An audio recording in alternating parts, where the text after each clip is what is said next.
Hey, folks, we are here for a special VIP Q&A experience. And so I have LynNann with me, and just to be transparent, this was not the plan. Like let's just be honest. Was this the plan, LynNann, when we Not started this? until yesterday afternoon. And one of the things that I think everybody should understand about challenge is that challenge presents us with opportunities and awarenesses that we just would not imagine. And so I appreciate you being willing to, fit this into your schedule and commit to, an hour's time. We talked about it was going to be 2 hours a day. Well, there's a extra 3 hours, in the context of all of this, so where it's 1080 minutes, now you got to add another 180 minutes to that. Okay. So what I want to do during this time is, if there's some questions that people have, we want you to put them in the chat for one. Okay, ask whatever question you can imagine. But if you're not really asking any questions, LynAnn and I have some questions to ask each other. And one of the things we want to do in this session is to ask questions in such a way that it's not just we're asking questions of each other, but we're really seeing the importance of us questioning and challenging the things we think, believe, in order to let answers flow from that. I'll give you, my mom said this to me one day when I was in college. She said, "You're asking questions is going to get you in trouble." And I responded to her. I said, "Nah." I said, "Questions get answers, answers get understanding." Mm. And I got what my mother was saying. She was kind of speaking from a different angle, but that perspective of questions get answers, answers get understanding, and that reality puts us in a place where we get this power that you can't get without questions. Before we get into anything else, talk about the power of questions, especially as it relates to self-awareness, and that being connected with what y'all deal with awareness elevation. I was going to say advanced something else. Awareness elevation and helping people achieve high performance. That is such a great place to start because it really is that ability to start to question our own belief systems, our thought processes, the meanings that we're giving to those different experiences, or the Yeah, way that we're interpreting situations. To be absolutely. able to start to change and truly transform our relationships, our work progress, or the potential that we have. And Yeah. so the power that really comes from questions is being able to look internally and to redirect our thoughts as well as our intentions to find the answers that are going to help us transform. Hold up. Look internally. Oh my goodness.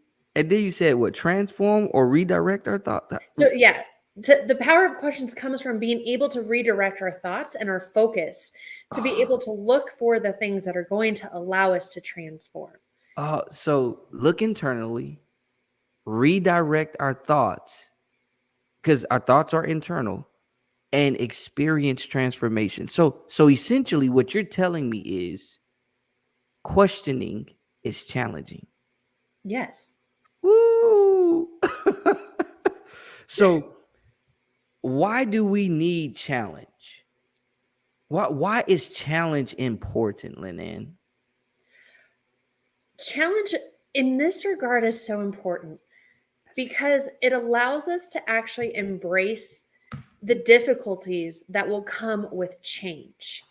We stay in one position, whether that's, the career that we've chosen and it's the same job title for 20 years, even though we're not challenged, or it's we just get complacent.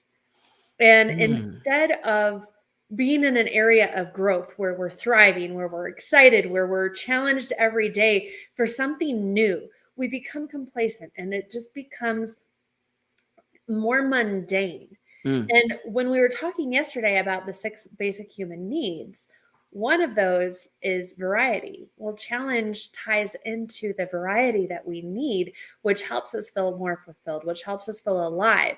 Without the challenge from a business perspective, we become complacent and then ideas get stifled. You're not mm, as willing to take those risks. It's not as important to you to start moving things forward or to start innovating, which is going to keep the business alive and thriving. mm-hmm, The mm-hmm, same goes for a marriage, the same goes for a family. The challenge, if we choose to embrace it instead mm, of push it away, actually allows us to improve and to thrive in those environments and those relationships rather than just feel stifled and mundane.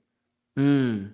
So you really you really just took it on to where I was thinking, because you started with that statement of, the challenge helps us to embrace change, right? But the thing that I was going to say was, when it comes to business, everything about challenge, it's like we're comfortable with that. We expect the challenges. We want the challenges. Like, we actually seek the challenges, because in the challenge is, as you said, where the change is, but it really means that's where our gold is. It's kind of like that quote by Napoleon Hill: every adversity brings with it the seed of an equivalent advantage. So you Mhm. like, oh, where's the adversity? Because in that is where I got my golden nuggets that I'm gonna pull out of it. But the moment we start experiencing challenge in family life, then we start this is where those misleading beliefs comes in, Lynette.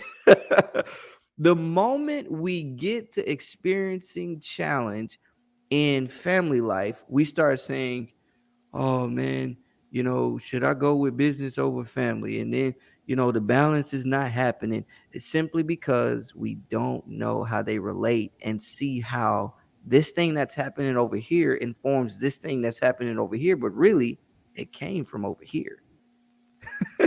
Absolutely. Well, And and go ahead, what go you were ahead. saying about beliefs earlier, I'm curious, what are some of the biggest belief challenges that you've seen people have, or the specific beliefs that have caused challenges in their balance of home and work life? Well, first of all, believing you can balance it.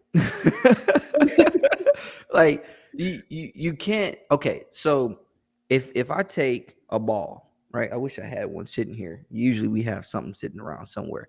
If I take a ball and I then put it on this scale, right? And let's say I got a little cup there to hold the ball. I put the ball there, and once I put it there, it's just going to cause the scale to drop. There's not going to be any balance. Why? Because that's one ball, and there's not something of contrasting strength that can in any way oppose it to give some sense of level there, right? So me trying to balance that is a problem, because it's one thing. Well, work life is one thing. It's like business life. That's one thing, right? I know people are thinking about it from life being family and work being, the business life, but it's one thing. That work life is the same thing, it's synonymous as business life. Now, with that, even in that sense, if you take family life and business life separately and then use the same scale, the problem is you're going to always have more time, energy, effort in many instances on the business side than the family side, because of how a lot of times we deal with it, right? And so we believe that there needs to be, I didn't say this. I think this will answer your question. We believe that there's got to be equal time, energy, and effort put in between both. And that's not true, because you were talking about this, I think, in a conversation we had, that it really is not about quantity but about quality, because even in business it's not about quantity. You can spend 40 hours a week and not be productive. Very true. Yep. You can spend 4 hours and be more productive than somebody in 40 hours, right? So it's not about how much time, it's about what you're doing in that time. It's not about how long, it's about what you're doing in how long, even how short. I love to say, I talked with Brandon about this earlier when we were on. I said, there's a difference in being present and this was, I think, in our private conversation, there's a difference in being physically present and still not being present, and being not physically present and yet being present, because there's a presence of mindset, a presence of focus. There's a reality of interactions and engagements that are designed to be progressive, right? And I think this actually touches into the high performance, because this is James's statement, but it's absolutely connected with high performance, where he's always like, the way you do anything is how you do everything. And when it comes down to it, when you understand that it doesn't matter how much time, energy, effort that's required from either one of these, I am going to achieve high performance in both of them, then it doesn't matter if you're trying to balance it. It really doesn't matter if it's aligned or not. Yes. And with that too, that's such a great example. And it's not that the balls that you're balancing that you were talking about have to be of equal weight, but it is of, from our perspective, what makes us feel actually fulfilled, what makes us feel productive. Mm, So to be productive, if you're defining productivity as unit of output per unit of input, so much of that unit measurement we look at as time. mm-hmm. But it doesn't actually have to be time that we're measuring it by. It could be, how much focus am I placing on this Yes, conversation? love How that. much presence am I bringing into this current moment? And especially from our family time, like, you can, just like your example of working 40 hours a week at work but not being productive. Well, you could be with your family 40 hours a week and they could still feel completely alone. So, Absolutely. how do we shift our focus to being fully present and engaged in the moment so that they feel that there is that quality time being met and that they're getting our full attention, our full focus, and that they have that connected relationship with us? From a personal experience, and I love talking about this connected with my book, I Hate My Wife, because I talk about a lot of these aspects in it, right? And what I really learned was, so let me kind of give you a little bit behind I Hate My Wife, how it came to be, without going into all of it. It came from a point of me evaluating myself in regard to my love and my interactions with my wife, right? And as I was putting the check on Leo, seeing where he was, it came in hard and clear that instead of me loving my wife, I was actually hating her. And let me give you where it came from. Being a student of the scriptures, I was reading in Ephesians. I think this is in the 5th chapter, where it talks about husbands loving their wives. And what's interesting, when I met my wife, not when I met her, when I asked her to marry me, I made this statement to her. I said, "I love you as you are, my own body. So at this moment, I plan to make you just that." Well, that little phrase of "love you as my own body" comes from the scripture, where Paul is telling the people in his writing that they are to love their wives. Husbands are to love their wives as if the wife is their own body, right? And so here's how I was interpreting that and operating with that. I was actually loving my wife the way I love myself. In other words, Mhm. I was dealing with her the way that I'm okay with being dealt with. But that's not what that's saying. It's actually saying I need to deal with her the way she needs to be dealt with and the way she needs to be responded to, so that the truth is, I've got to act as though she is me, rather than trying to deal with Mhm. her as if she is me, right? So Yeah. so I know I kind of said that to where it seemed twisted, but I'll make it clear. I cannot deal with her as if she is me. I have to deal with her as if I am her. And if I deal with her as if I am her, then I'm going to look at things from her angle, from her vantage point, from her lens, and then it's going to introduce the way that I need to look at it from my vantage point so that I get fueled and awakened. Like James is saying, I come fully alive for her through how I eliminated my interest, first and foremost, made hers more important as the priority so that it could give focus to mine. Does that make sense? Absolutely. And I want to just highlight a couple things. We talked about sharing a few actionable tools and strategies. And Yeah. I feel Yeah. like these are two really good actionable items. One thing that you said in there is loving your spouse as yourself. Mm-hmm.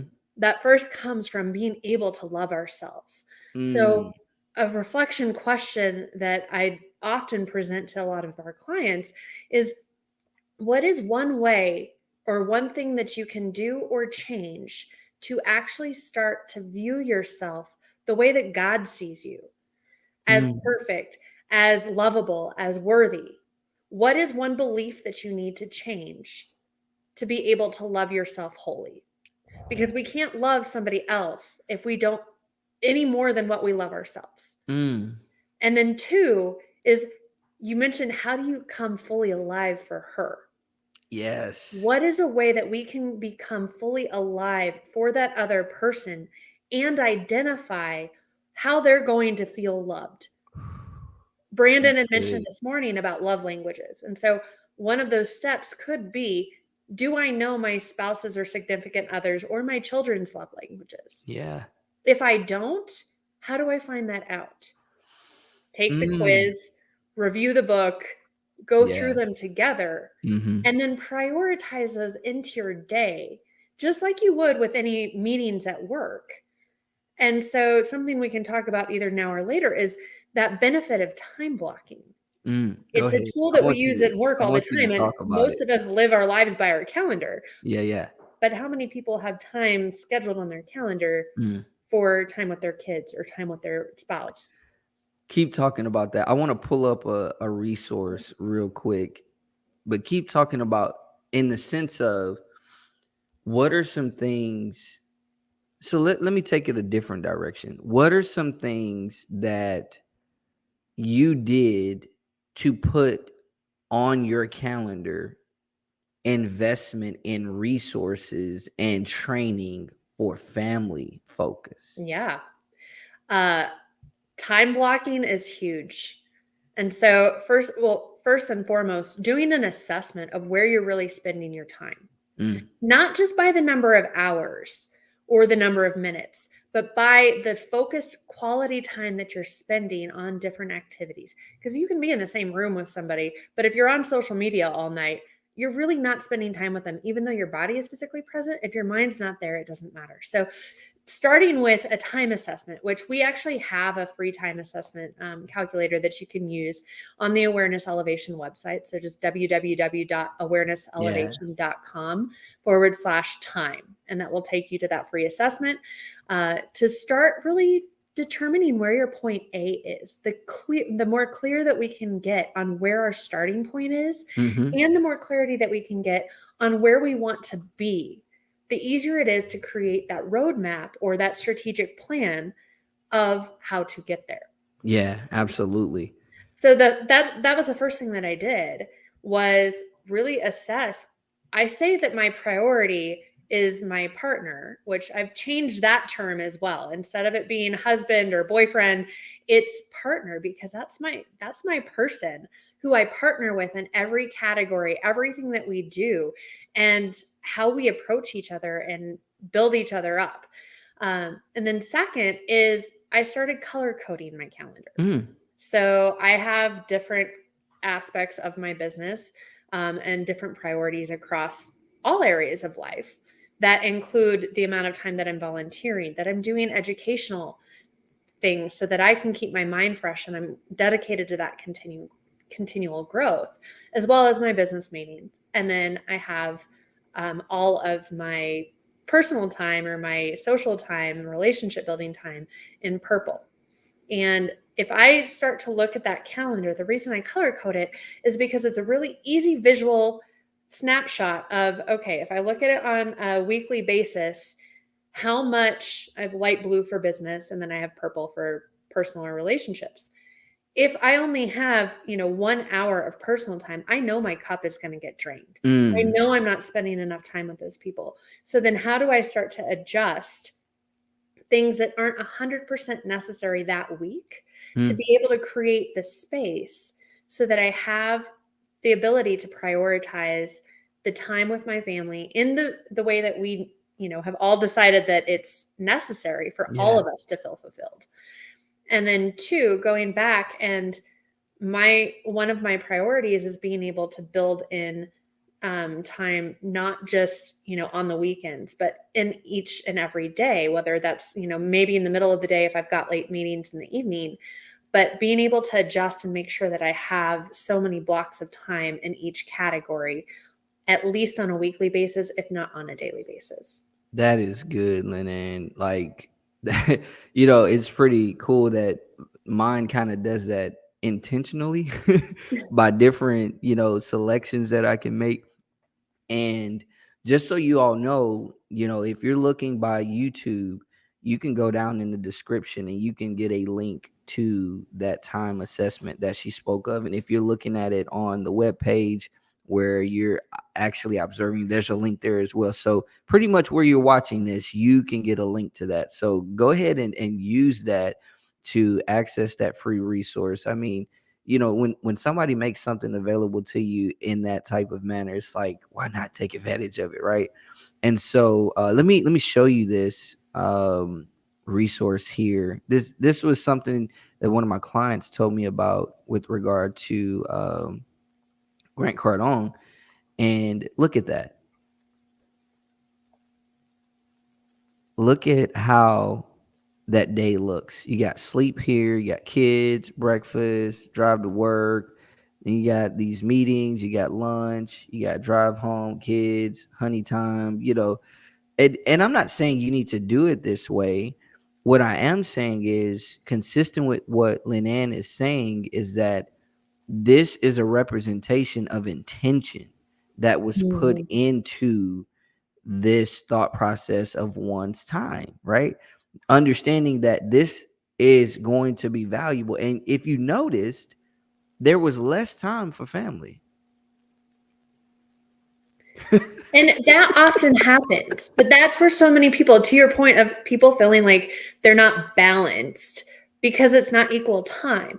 It's that mindset shift, that belief change of quality time with family doesn't have to equal the number of hours or minutes that I'm spending at work. It can be done in different ways. And that's where those love languages are so important. Because if you know that your child's or your significant other's primary love Mm, language is words of affirmation, maybe just send them a text throughout the day affirming the things that you see in them, the positive attributes that they have. Versus if it's gifts, okay, well, maybe I'll just pop by when I'm running by the grocery store, I'm out doing errands, I'll just pick up something. The meaning that that has for somebody can be so much greater than always looking at it as, that equal amount of time. yeah. You know, one of the things you said, and I told you, you be doing a lot of triggering over there, and you triggered me again. And one of the things I thought about was, you talking about the love, you're talking about the time, and I think so. I want to take that wheel that I just showed, that Hmm. time clock, that wheel, and communicate what that wheel said. So you saw honey time, you saw kids, you saw breakfast, you saw lunch, and you saw those things where it was like a little more personal. It was like little specks, right? But then you saw where majority of the day was work and business. Now, let me tell you really what that means. It means that this person has a healthy interaction with all of the people in their life for that day, right? So it is erroneous to think that I need to spend majority of my time with my spouse, majority of my time with my children, because those relationships, as private relationships, are designed to give you the enrichment you need to give enrichment in those business relationships. Like the love and devotion. Because, see, here's the thing, there's a difference here. we talked about this. I don't know if it was in your session. I think it was in James's. I can't remember. I think it was in James's, where the private enrichment that doesn't reward you and pay you the way that the professional and public enrichment does is designed to fuel you, to give you a very true centered enrichment in the professional, so that the love that you have for your coworkers and those that you have as subordinates is, or even your vendors, is designed to have a connection to that love and devotion out of the covenant relationship you have in private, right? So it's not just the time factor, because it's not really a matter of the time. It's, you are put here to impact people privately and publicly, and the private ones are designed to test who you are and what you are and what your capabilities are, so you can be unleashed in the public and professional environment. Talk about that. Absolutely. Well, real quick, a question came in the chat that Okay. I think is really important for us to hit on too, and that's I might have how missed do we that. I keep might have put it up the too. things that we block into our calendar as fun and exciting and not becoming just another task on our list. Do you want to Yeah, talk about yeah. that first? So, wow. We I'm gonna let you tackle that one first. Let you tackle that one So first. this is a I'm gonna keep it fantastic up on question the for a screen. multitude of reasons. First of all, we talked about not letting things become mundane and the importance of that challenge. So, one strategy for all of this and the theme of challenges is to start looking at it as a game. So, how do we bring fun? How do we bring joy? How do we bring something new and exciting into our lives, into our family life, as well as into our business? We so often get stuck in, well, this is how we've always done it. So, this is how we're going to do it because it's familiar. Familiarity breeds safety. Mm-hmm, Safety mm-hmm. is a basic human need that we have. And so, but that also can take away from the excitement that we have and the fulfillment in life. And so, look, it's really about the framing. It's the beliefs that we hold about it. And it's how do we create an environment to where, yeah, my intention is not just to make this another to-do list or a Mm, task to check off on my to-do list. My intention that I can set for this is, how do I bring the joy? How do I actually show up fully mm. engaged, fully excited? What is something new that we can try? What is a way that we can bring in excitement, even if it's a Tuesday night and we're just cooking in the kitchen? Yeah, yeah. Like, something that my partner and I like to do is we'll actually both love to cook, and so we'll be there cooking together and then just start to state off like the things that we appreciate about each other, Mm, something new that we saw somebody do that day or that week that was just one of those like really inspiring moments. Oh, I so appreciated about you, it was amazing that you did X, Y, or Z. And then not only are we creating something new, bringing a little bit more excitement, but we're also speaking to each other's love language of words of affirmation, mm, mm. building each other up. And so it's kind of, how do we tie all of these different components into a structure so that we give ourselves that permission to actually spend that focused time Yeah. in that present moment. And something else with that, and I'd love your thoughts on this, is I see people all the time say, yeah, I want to spend time with my family, but they're so focused on work that they can't even detach from it to spend time with Ooh. their family. And that's Ooh. also where that scheduling block can come in of, I Ooh. have this scheduled on my calendar, so therefore I've already allocated time in my mind to be focused and present and engaged in the moment Oh. with my family Oh versus my at work. But goodness. how do you see that tying in? So, man, there's a couple ways. So I'll start with the first question and let it weave into weaver, weave into this question, in the sense that briefly I'll say, with regard to that first one, like one of the cool things that I do with my girls, 13 and 7, is we play cash flow, right? And I don't schedule as much as I need to, but this is a game on the one hand, right? But it's financial education on the other. And it presents this opportunity to weave in business and family all in it, because of the way that cash flow is really structured. So it's the opportunity for me to teach them without them actually thinking they're being taught, right? They know they're being taught, but it doesn't feel like it because you're playing the game. I get to deal with, how they respond to failure. I get to see how they respond to, all those different aspects, but it's fun at the same time. So it's like, it's all integrated, right? And so when you schedule things where you can, have these actionable learnings and all that kind of stuff, it helps as well. Now, to that second question you gave. So I had this issue with my relatives. And when I say relatives, I mean more so like cousins. And I kind of talked about this on, I think, one of the lunch and learns. And there was a cousin of mine that I had, we had a close relationship, but also we get on each other's nerves, and more so he get on mine because, he young and he wanted to talk a lot and all that. Well, we're in this family interaction where, my grandfather passed, I think it was last year. And so all the cousins who kind of grew up together were in the same place. And we was like, hey, let's get together and, connect and, do some reflecting and stuff. And there was this heated moment that took place where one of the cousins asked me a question. And this specific cousin was kind of like sitting behind me. He kept interrupting me. I was like, man, he interrupted. I'm trying to answer this man question. Well, while I was trying to answer the question, it became heated because he kept trying to answer, and I got upset, and I was like, man, you need to be quiet. Just and it got real serious to where some shut ups start getting exchanged and some hands almost going. But here's what I realized. He made this statement to me. He said, you're too literal. And somehow the cousin who asked the question helped to diffuse the situation. It was a pretty cool story he told. I'm not going to tell you because we'd be too long. But here's what happened. I began to challenge not only what he said, but challenge what I thought about what he said. Challenge, is it true? And what happened was I realized I was being businessman when I should have been family man. And that's why I felt like I needed to talk in that moment.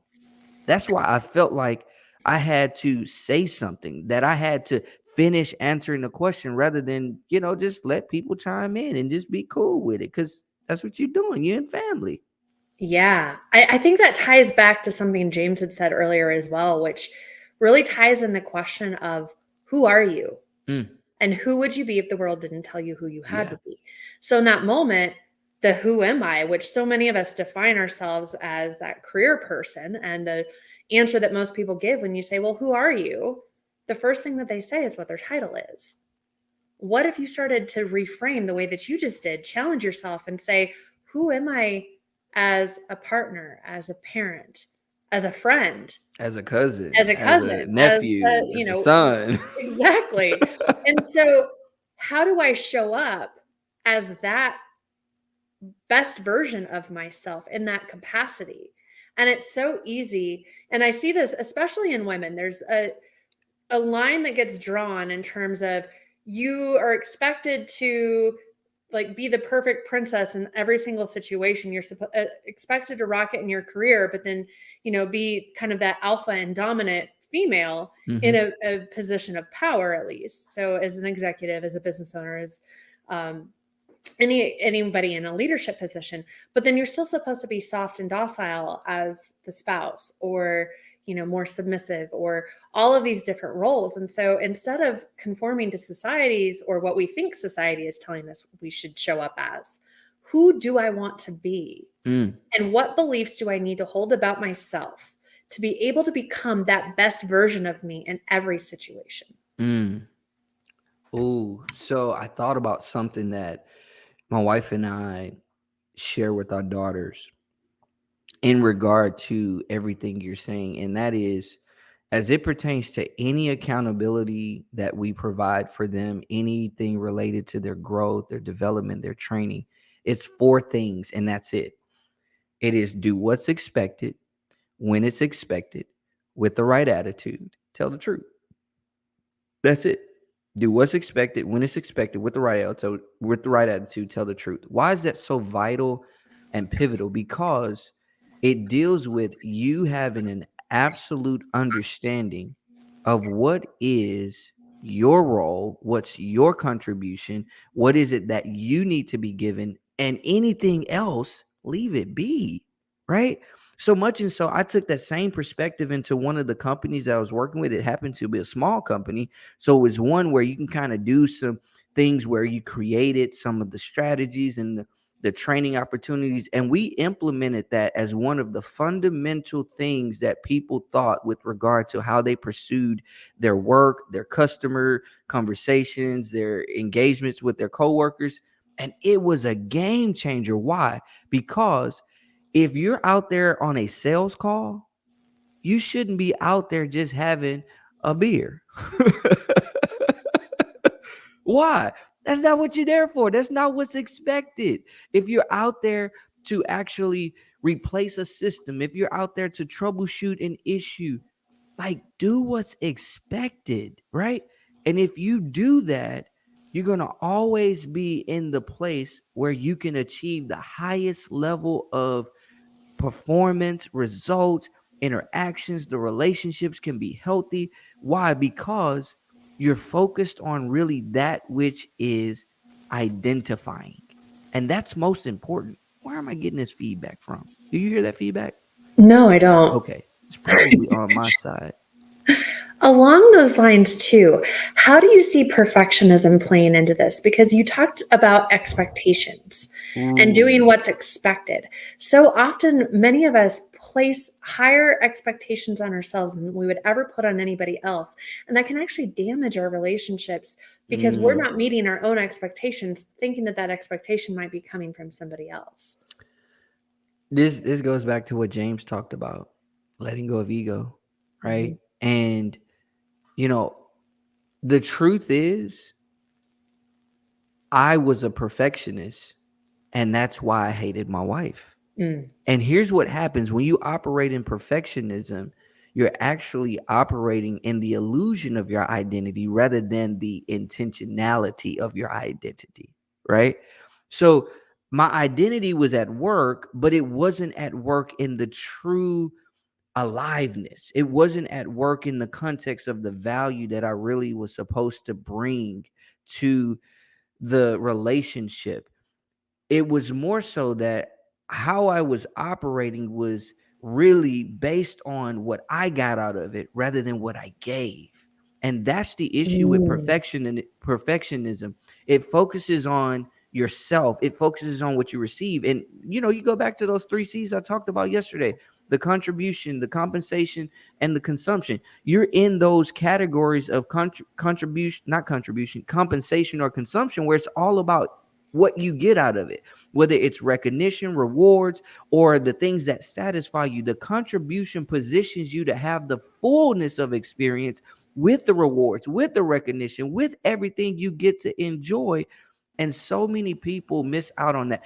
Tell me this before we get to this next question, and I'm going to keep it up here. What is it that you saw with regard to how perfectionism affected how you engage with regard to the relationship that you experienced that didn't really progress like it could have? Absolutely. Some of those, oh my goodness, there were so many different examples that I think back on now, but it was my view of what I thought he expected of me Mm. that I would internalize as criticism. And in his mind, he was challenging me to improve, but it came across either rather, regarding the meaning that I was giving to it or his intention behind it. And there was some combination of both. But it was really that anything that was said, I was already hypercritical of myself Oh, because wow. I was a perfectionist. Perfectionism kept me safe. Perfectionism kept my patients alive. I felt I had to be perfect in work. And so that carried over into home. And it wasn't as effective in home as it was. There were times it wasn't effective in work either, but definitely not effective at home. So listen, I want to say this because what you just said ties into this question. I mean, critically ties into this question. If you just joined us, just know if you have a question and you want to ask it, drop it into the chat wherever you are, and let us answer the question and give you some value. But this question here, Larry gave us, he said, is it healthy to be your own worst critic? Okay. And so I'm gonna let you tackle this first. But you were saying how, the perfectionism affected even how you looked at yourself when you would receive criticism and when you would be challenged and all those types of things. So in that same lane, is it healthy to be your own worst critic when you're a perfectionist? Being critical of ourselves. Well, so many people think that, well, if I'm critical of myself, it means that I'm going to improve. Yeah. Yes and Okay. no. Okay. If it's done from, we don't, most of us wouldn't go into a conversation with somebody and sit here and be like, I'm going to criticize the crap out of them, make them feel terrible about themselves, and tell them everything that they did wrong because they really need to improve. And this is the only way that they're going to improve. That, from a psychological perspective, actually doesn't always work, Yeah. not at least in the Absolutely. way that we want it to. A more effective way to approach it is, instead of it being critical, of looking at it as feedback. What Mm. did I do that was effective? What did I do that was ineffective? And that's where we talked earlier this week about replacing good and bad with effective versus ineffective. It's a Yes. little bit of a mindset shift because it helps us progress instead of holding us back. Because when we start to be really critical, thinking that we can't achieve something, we're less motivated to actually try. We're less likely to take the risk to try because of that relationship with failure or fear of failure. Mm-hmm. And it also takes away and eats at our soul. And the way that we start to see other people and ourselves in relationship with other people is all based on the way that we first see ourselves. And so even if somebody were to give us a compliment, oftentimes it's because that other person already has, a good relationship with themselves or an effective Yeah. relationship with themselves so that they can see it in us. Mm-hmm. And that also ties into why a lot of relationships end up failing is, when we start to become so hypercritical of ourselves, that criticism ties over to how we see other people. Yeah. So by Absolutely. changing it from criticism of myself to feedback, and when I say feedback, it's similar to, you know, um, I've worked with a pilot in an international company that they take feedback as, okay, I'm a couple degrees off course. Well, if I stay on this course, I'm going to end up over here. I expect I'm going to be off of course Mm. because wind, because of all of these other variables. So if I take this just as feedback of, okay, 2 degrees off course correct, 2 degrees off course Yeah. correct, I'm going to get to the goal. But I have that expectation and I hold that grace for myself that I'm not going to just, sit here and beat myself up for being 2 degrees off when none of us are actually perfect. And we can hit our target or hit our goal so much faster by giving ourselves that grace. That is powerful. So much is so. I'll answer this to the question: is it healthy to be your own worst critic if you're a perfectionist? Well, absolutely not, because your perfectionism is going to skew the way in which you evaluate yourself. But more specifically, it's important that we understand it's not healthy to be our own worst critic, because what we need to be is consistent with this question. We need to be our biggest advocate. So the questions we ask ourselves shouldn't be, as you're saying, to criticize ourselves, but actually to improve ourselves, to help advance ourselves. And the question I have is that correct? That's what you're saying? Yes. She's like, mhm. Yep. Uh-huh. you Exactly. know, Um, I want to man. just briefly recap on a couple of those because that's another really great tool to use, of that questioning. Am I being an advocate of myself or am I being a critic of myself? Yeah. The situation itself, I think, is critical, right? The result that we experience is critical. Listen, I got to let you see this and let everybody else see it. Excellent insight and perspective from Larry. Appreciate you, Larry. You have been like high level contribution. Matter of fact, you guys, Larry is going to be a part of one of these sessions later in this 9-day transformation challenge. So y'all going to actually get to meet this guy that y'all are seeing. Put his words in the chat. Back to that question, LynAnn. Criticism, I think, is from the circumstance itself. Like the result in and of itself is somewhat critical of us, because it doesn't return us a good result if it's a critical situation, right? How we respond to it puts us in the posture of us having the power, right? And changing from criticism to feedback or seeking awareness or advocating for ourselves, I think is even at the framework of the whole construct of family business life mastery. Because one of the reasons that family life crashing and burning, and I'm going to talk about this in more detail when I get into the second accurate belief. One of the things is you take fire, and if you go take a torch and just start torching your floor, like, you're going to create some problems in your house. It's called crashing and burning. But Yep. you take it and you put that fire in the fireplace, or you put that fire on the stove, or in some controlled and contained manner, it's going to provide value for you, right? In the same way, if we do not have the right verbiage to articulate the things that are pivotal, vital, and valuable in our lives, we limit and minimize our ability to really operate at high performance. It puts us in a position to where we are literally operating insanely. Now, talk about that a little bit. Yes. The one thing that I really want to call out in what you just said is having the right verbiage. Mm, And again, kind of back to that, right or wrong isn't as important as effective or ineffective as we speak about communicating, yeah. especially when we're using specific verbiage or wording to ourselves.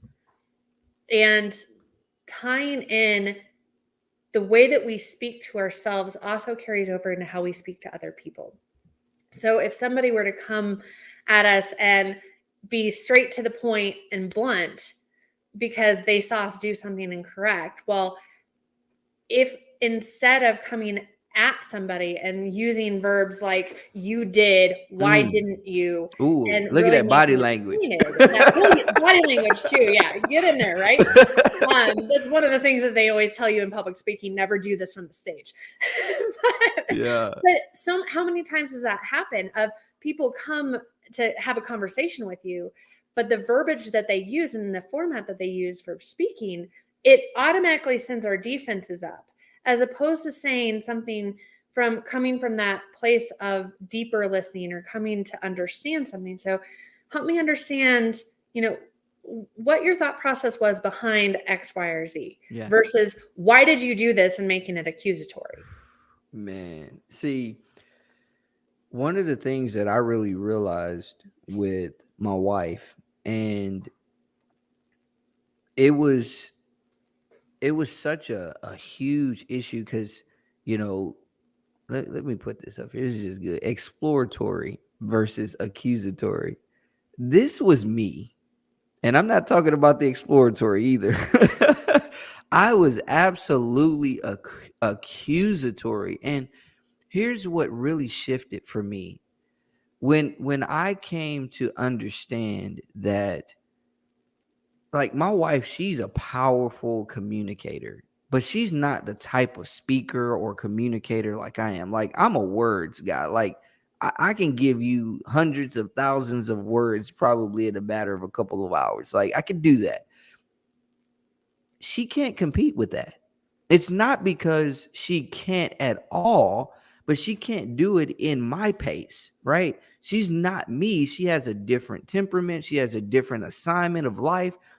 And so, literally, I was always positioning her at a loss, right?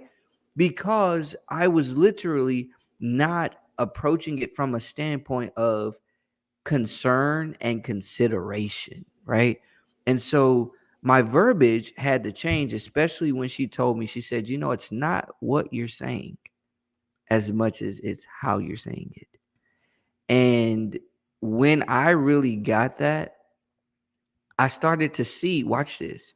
I started to see how I could even be better in connecting with the people that I managed, Mhm. that I provided leadership for in my various roles.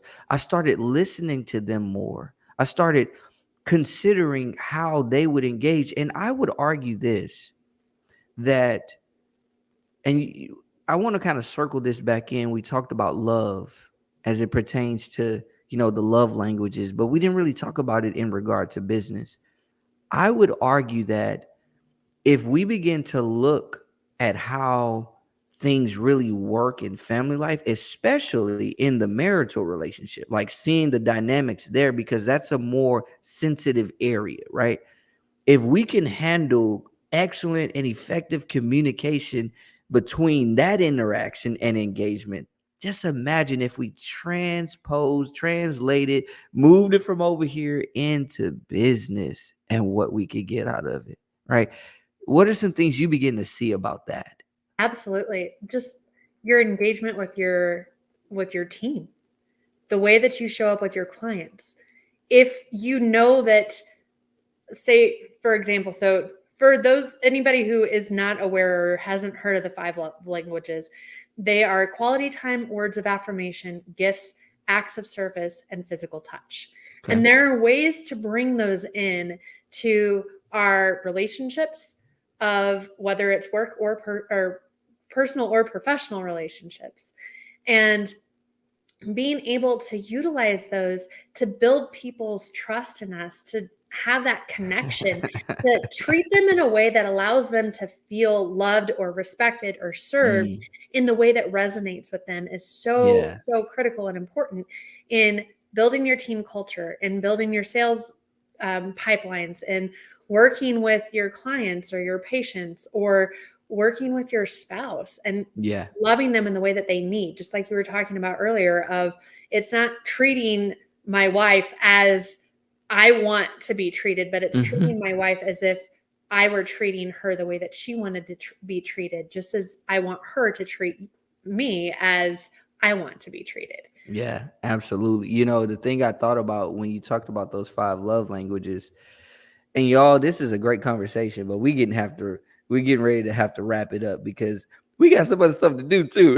That's a part of the challenge, right? Trying to fit it within the context of your day. With that said, I thought in my mind, I had this picture of the love languages in business. And I said, I see a lot of people can deal with the words of affirmation. They can deal with the acts of service. And what's the other three other than physical touch? What's the other two? Gifts, and then quality time. Gifts and quality time. I see that they can deal with the majority of those four, but that one, physical touch, a lot of people have a concern about that in today's world because they don't want to get tapped for sexual harassment. Right. But And let so, me go ahead. oh, an easy way to do that, especially in the workforce, is, we do so much on Zoom now. Well, give me a virtual high five, or just a pat on the shoulder, a gentle tap on the forearm. It doesn't have to be the overt, Doesn't. it's not like I'm running up and wrapping my arms around you and giving you a Absolutely. kiss. It's gentle touches to show care.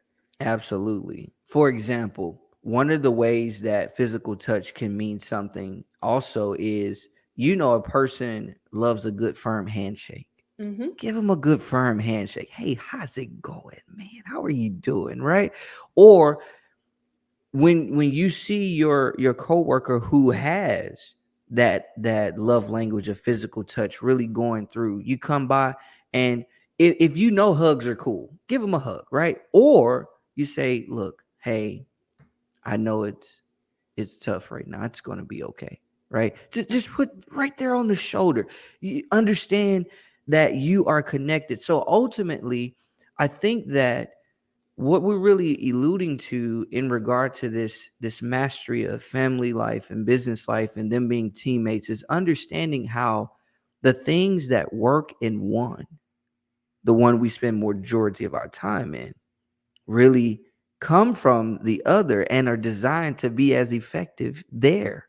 And when we look at it from that standpoint, it can change the game for us. And I'll let you kind of give us some closing thoughts with regard to going back to how we started with like questioning ourselves, not just asking questions, and understanding that questioning ourselves is about the answers that we get and the transformation on the other side of it. Yeah, absolutely. And one of the biggest takeaways that we wanted out of this session was for people to have actionable items to implement into their everyday life that can actually help with that transformation. And so we talked about a lot of those strategies, but Yeah. I'll just run through kind of top 5, and I'd love to hear yours as well. Sure. That finding out what questions we can ask ourselves of, is my interpretation of this experience true? Am I really whatever I think this person means that I am? And can I have a more effective meaning that I give this situation so that I don't sit here and start beating myself up over and over? And then a second one that stood out is really loving yourself first. What is one thing that I can do to show myself self-love so that I can love others in the way that they need to be loved, instead of needing that external love to make me feel loved? Yeah. Yeah. 3, taking that time assessment and really being able to build out our family calendars with as much tenacity and focus as we build out our professional calendars. 4 was, really look at it as gamifying all of our interactions. How do we make every interaction fun? When we have that heightened level of dopamine and Yeah. just that positive experience, it means more and carries more weight than it does if it's just a blah, mundane interaction. Absolutely. And then 5 of really that exploratory versus accusatory verbiage. Help seeking clarity around every situation. Help me understand if I don't know what you meant, or if I'm taking it to mean something negative about myself. Asking it from a place of understanding versus a place of accusation. Yeah. What were yours? I'm going to ditto you and basically say, hey, I'm not stealing her thunder. That's a powerful lineup to work with. And let's start with that. We got 2 more of these sessions coming up. So, hey, let's do that. But LynNann, this was a pleasure. I told you we needed to get on and have another conversation. And this just went to the next level. Thank you guys. If y'all love LynNann, put something in the chats and say, hey, we love you. We love you. Y'all hurry up because we got to go. Awesome. Hey, love you Thank you so guys. much. Appreciate you. And y'all be well. You hit me now. Appreciate you too. You as